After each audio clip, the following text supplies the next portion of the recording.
રાજ્યમાં સિંહોની વસ્તી ગણતરીના આંકડા જાહેર કરવામાં આવ્યા છે। રાજ્યમાં સિંહોની વસ્તી 32% વધીને 891 થઈ છે। 196 નર સિંહ, 330 માદા સિંહ, 140 પાઠડા અને 225 બાળ સિંહની ગણતરી થઈ છે।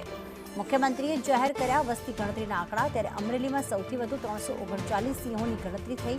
ગીર સોમનાથમાં ગણતરીમાં 222 સિંહના આંકડા સામે આવ્યા અને જૂનાગઢમાં છે 191 સિંહ, ભાવનગરમાં 116 જ્યારે પોરબંદરમાં 16 સિંહોની ગણતરી થઈ।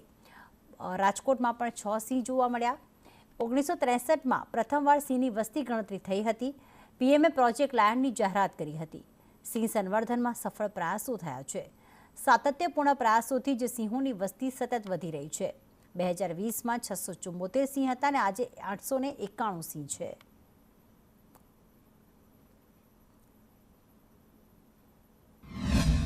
પાછલા વર્ષના આંકડાઓ જોઈએ તો 1995માં કરવામાં આવેલી સિંહની વસ્તી ગણતરીમાં 304 જેટલા સિંહ, વર્ષ 2001માં 327, 5માં 359, 10માં 411, 15માં 523, 20માં 674 અને આજે જે આપણે સંખ્યા જાહેર કરી છે એ અંદાજિત 691, એટલે 891 એટલે ખૂબ સારી રીતે જે પ્રમાણે સિંહો વધ્યા છે, સિંહોની સંખ્યા વધતી જાય છે, એ પ્રમાણે ખૂબ સારી રીતે આપણી ટીમ આની માવજત કરી રહી છે।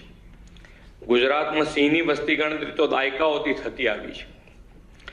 ઇતિહાસમાં એવું પણ જાણવા મળે છે કે પહેલા સિંહના પગલાની છાપ પરથી તેમની ગણતરી